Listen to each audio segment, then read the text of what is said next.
E aí galera, beleza? Aqui é o Miyazato do grupo Conservadores Universitários. Eu tô aqui para falar para vocês a respeito da importância da fantasia e da ficção na construção do imaginário. Bom, eu havia falado no início dessa quarentena que é muito bom esse tempo para a gente poder pôr a leitura em dia, para a gente poder ler mais. Bom, e realmente esse tempo é ótimo para ler mais, tanto assuntos técnicos quanto fantasia e ficção. É muito importante a leitura da ficção, ou até mesmo da fantasia. Mesmo que você não tenha tempo, não tenha livros disponíveis para ler, mesmo que você assista a filmes de fantasia e ficção, ou ouça histórias de fantasia e ficção, isso é ótimo para a construção do seu imaginário, porque nisso você adquire repertório. Bom, vamos voltar lá nos ensinos de Cristo. Como ele ensinava?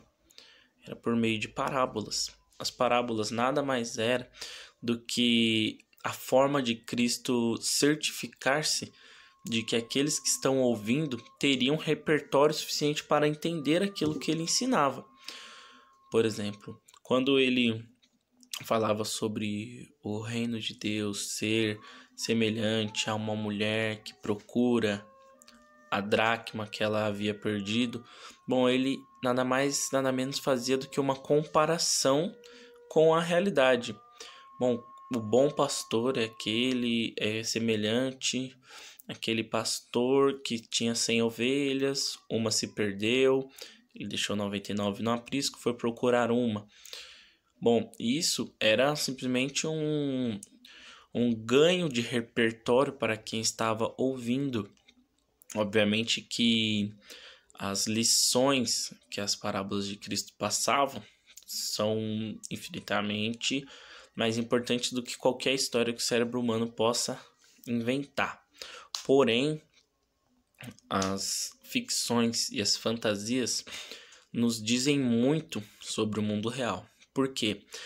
A ficção e a fantasia, por mais mirabolante que ela possa ser, por mais ficção que ela possa ser, assim como o desenho do Rick e Morty, que é muita ficção, é muita fantasia, porém sempre está baseado em algo da realidade. Sempre o fio da meada começa em algo da realidade e sempre vai ter analogias à realidade. Por quê?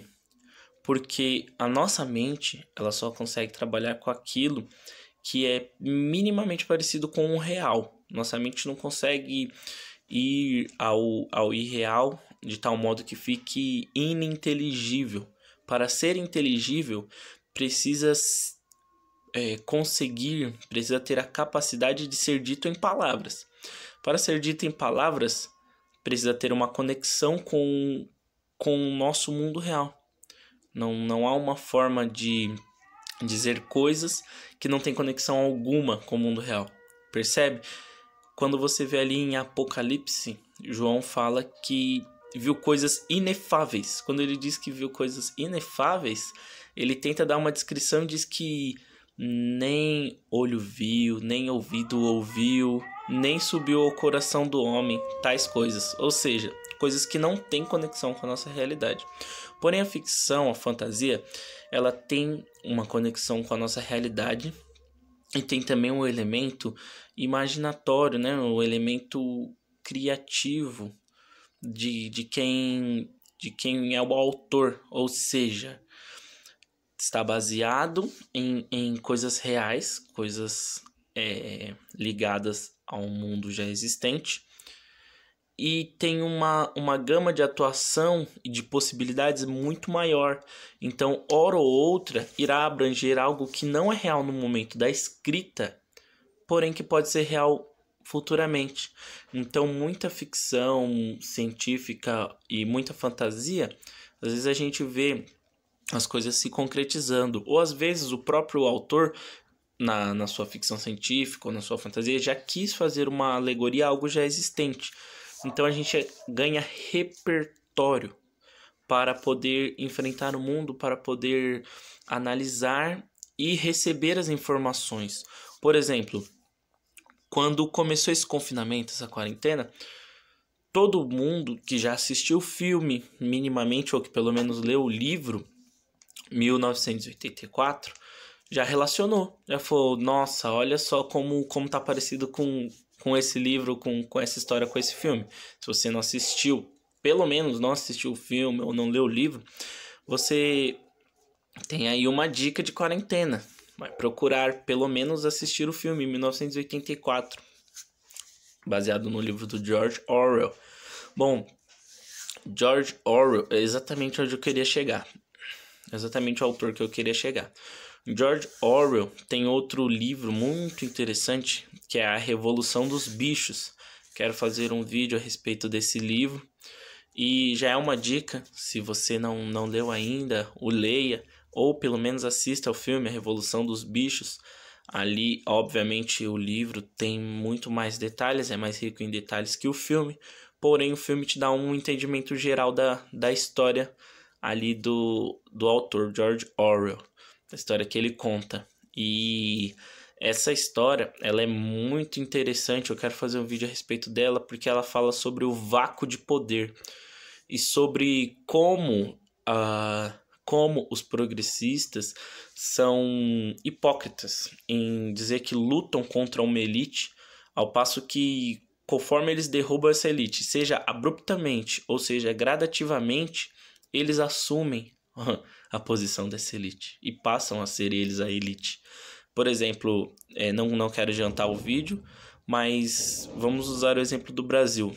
Hoje no Brasil, quem é a elite? Não são os políticos? Não são os burocratas?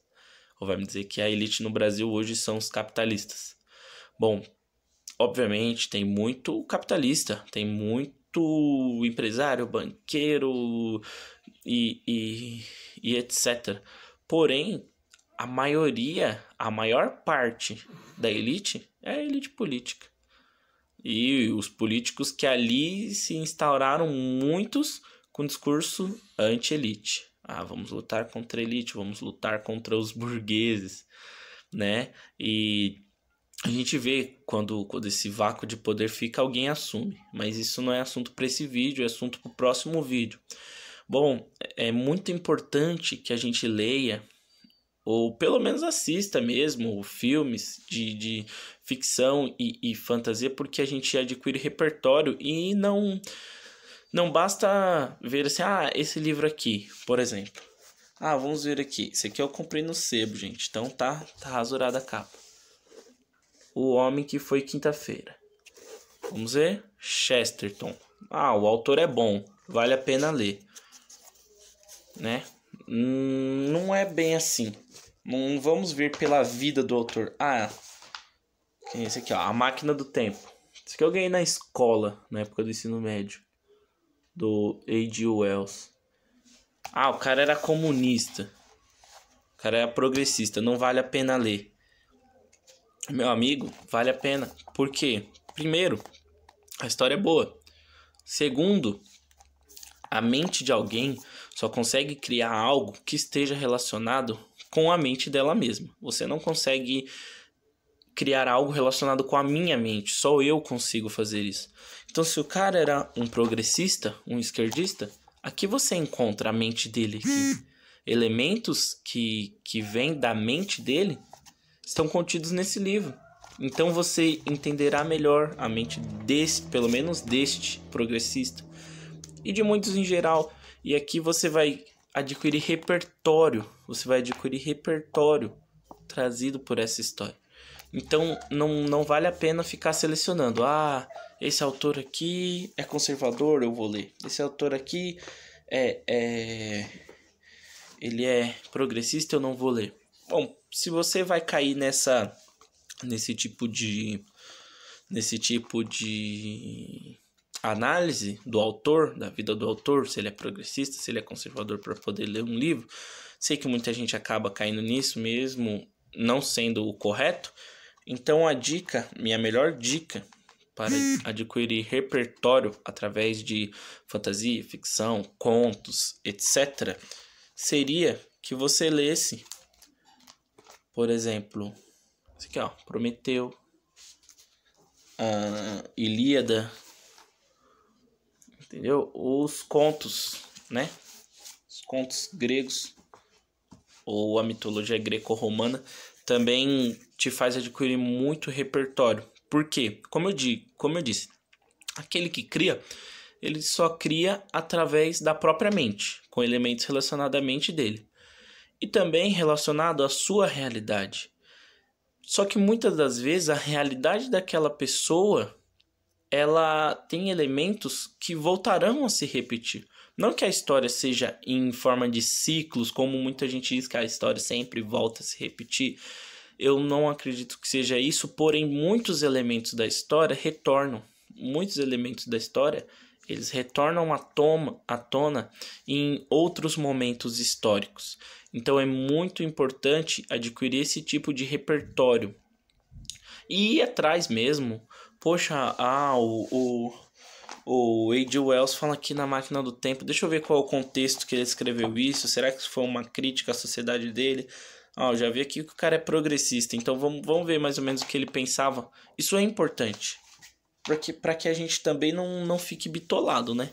Só ficar lendo aqueles que concordam com nossas opiniões não faz bem. A gente tem que conhecer o argumento contrário também, até mesmo para muitas vezes reforçar o nosso próprio argumento. É isso aí, galera. Bom, é isso aí que eu tinha para falar hoje e valeu, até a próxima. E para o próximo vídeo pretendo comentar a respeito da Revolução dos Bichos e sobre o vácuo de poder, que sempre é ocupado. O vácuo de poder ele não fica vazio por muito tempo. Sempre ele é ocupado. E no livro, na obra A Revolução dos Bichos, fica bem claro, apesar de ser, né, fantasia, ali a história, uma fábula, né, até onde mesmo os animais adquirem o poder da fala, mas é muito importante para o ganho de repertório, como eu havia comentado. Falou!